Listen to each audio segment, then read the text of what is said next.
जैसा हमने पहले ही कहा था कि हस्बैंड को 3 टाइप से तलाक देने का अधिकार है, जिसमें पहला तलाक में आता तलाकुल सुन्नत और तलाकुल बिद्दत। तलाक अल बिद्दत, तलाक अल बिद्दत वेरी इंपॉर्टेंट है, इसलिए इसकी अलग से एक शॉर्ट क्लास लेते हैं। क्या है ये ट्रिपल तलाक है। इसमें क्या कहता है, पति एक बार में, ठीक है, 3 तलाक बोल देता है एक सांस में, और तलाक क्या हो जाता है, पूर्ण हो जाता है, वापस नहीं लिया जा सकता जैसे बाकी तलाक वापस लिया जा सकता है, जैसे कि तलाक उस सुन्नत वापस लिया जा सकता है, ठीक है, तलाक अल सुन्नत, ठीक है। तो क्या है ये मोस्टली सुन्नी स्कूल में हनफी विचारधारा से उत्पन्न हुई थी। कुरान में इसका कहीं जिक्र नहीं है, ठीक है, और मोहम्मद साहब भी इसको सबसे खराब तरीका मानते हैं तलाक का, ठीक है। Wife need to be present at the time of the talaq, wife not need not, ठीक है। तो क्या होता है, पति एक बार में 3 तलाक बोलता है, पत्नी को need not to be present at the time of pronouncement. तो जैसे इसमें बता रहा है कि पत्नी को वहां पे उपस्थित होना जरूरी नहीं है। हस्बैंड कैसे भी तलाक दे सकता है, क्या किया, अपनी स्टोरी उसके मुंह पे बोल के चला गया, व्हाट्सएप कर दिया, ईमेल कर दिया, गिफ्ट भेज दिया, उसमें लिखा हुआ है 3 बार तलाक तलाक तलाक, जैसा भी हो, ठीक है। तो सायरा मानो केस आया था 2017 का केस है ये, very important, very very very most important case है। इसमें क्या हुआ, वाइफ बोली मैं तो वहां थी नहीं, मेरे हस्बैंड ने मुझे 3 तलाक दे दिया है, मुझे दूसरे से पता चला है। तो 3 तलाक क्या है, जो हमारे इक्विटी मिली है, संविधान में इक्वलिटी मिली है, इक्वलिटी मिली है, आर्टिकल 14 मिला है, हमारे आर्टिकल 21, इन सब का क्या कर रहा है, 3 तलाक उल्लंघन करता है, ये असंवैधानिक है। तो कई ऐसे मौलाना थे, उन्होंने भी इसका समर्थन किया, कुछ इसके विरोध में भी थे, ठीक है। 5 जज की बेंच थी, तो 2 ने इसके विरोध में और 2 ने इसके पक्ष में बोला, फिर एक और इनके पक्ष में बोल दिए। तो 5 जज, 5 या उससे अधिक जज की जब बेंच होती है तो ये संवैधानिक पीठ होती है। क्या होती है, संवैधानिक पीठ कहलाती है। उससे छोटी पीठ सिर्फ बेंच कहलाती है, ठीक है।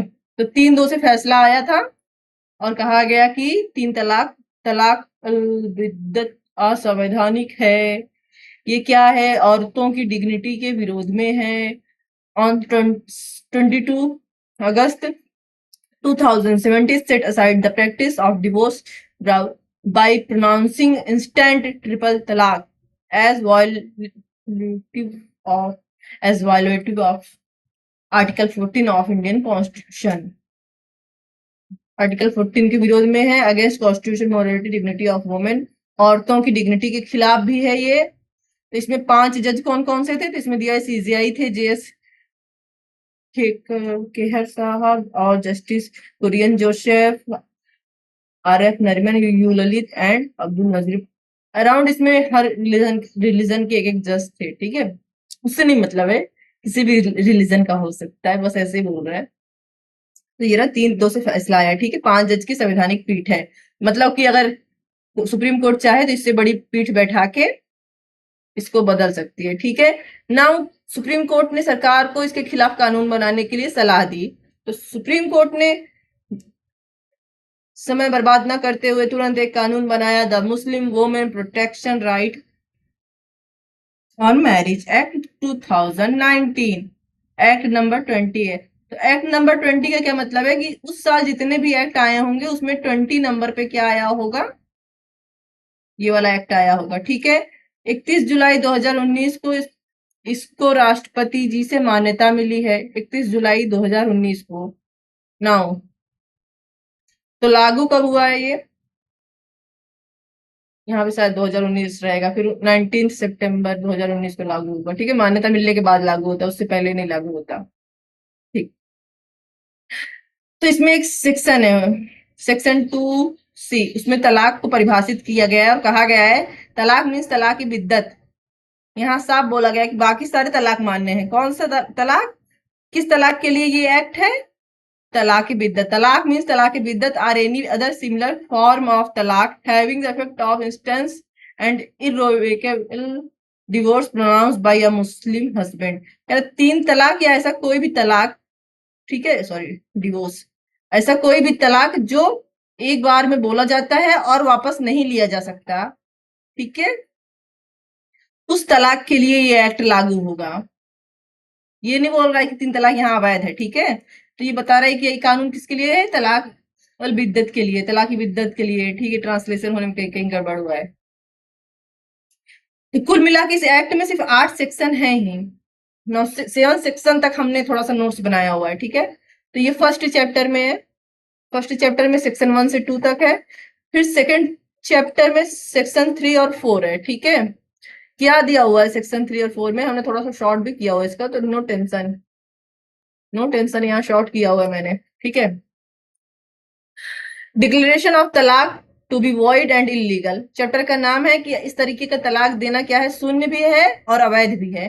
तो सेक्शन 3 क्या कह रहा है, तलाक to be void and illegal. तो यहाँ पे लिखा हुआ है, एनी प्रोनाउंसमेंट ऑफ तलाक by a Muslim husband upon his wife by words either spoken और रिटन और इन इलेक्ट्रॉनिक फॉर्म और in any other manner whatsoever shall be void and illegal.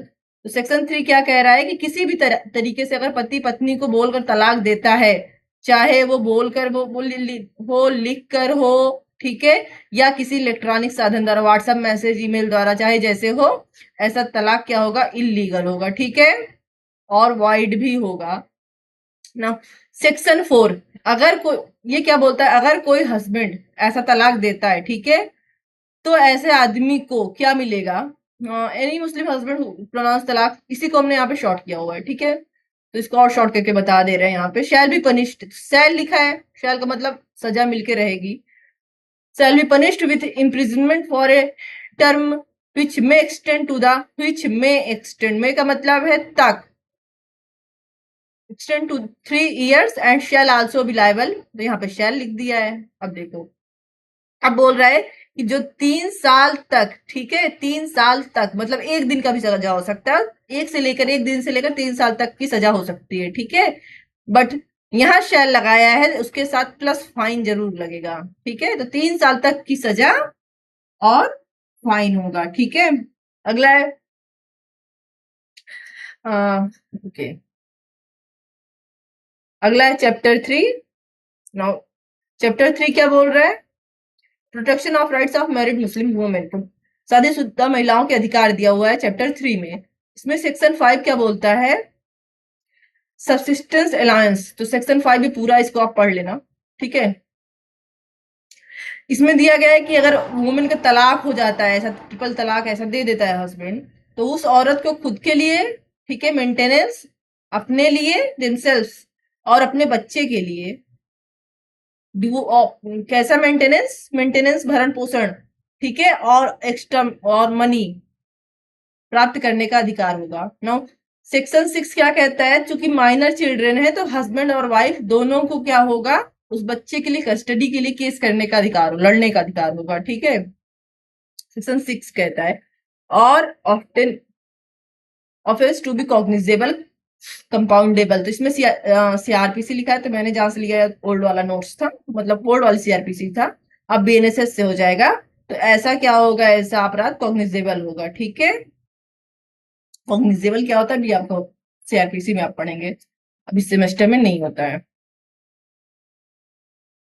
ठीक है। इतना ही था, ओके। एक बार फिर से देख लेते हैं क्या कहता है ये चैप्टर, ठीक है। ये एक्ट क्या कहता है, इस एक्ट का सेक्शन 3 3 तलाक को या इस प्रकार के किसी भी तलाक को क्या बनाता है, यहाँ से ये देखो परिभाषा यहीं से जा रही है, ठीक है। इस तलाक के लिए शून्य और अवैध बनाता है, इसके लिए सजा का प्रावधान है जो 3 साल तक का हो सकेगा, और साथ में आपके ऊपर फाइन भी लग सकेगा, ठीक है। ऐसा तलाक अगर आप देते हो तो वाइफ को अपने लिए और अपने बच्चों के लिए भरण पोषण पाने का अधिकार होगा, अगर बच्चे माइनर हैं तो दोनों लोग उसकी कस्टडी के लिए केस कर सकते हैं, यहाँ तक कि can also be fight by women, ठीक है। वाइफ को भी अधिकार है इसके लिए केस लड़े, क्योंकि मोस्टली, ठीक है, मतलब हस्बैंड और वाइफ दोनों को इक्वल राइट देता है, और ऐसा अपराध क्या है, कॉग्निजेबल है, okay. So here is the whole, okay, नमस्ते।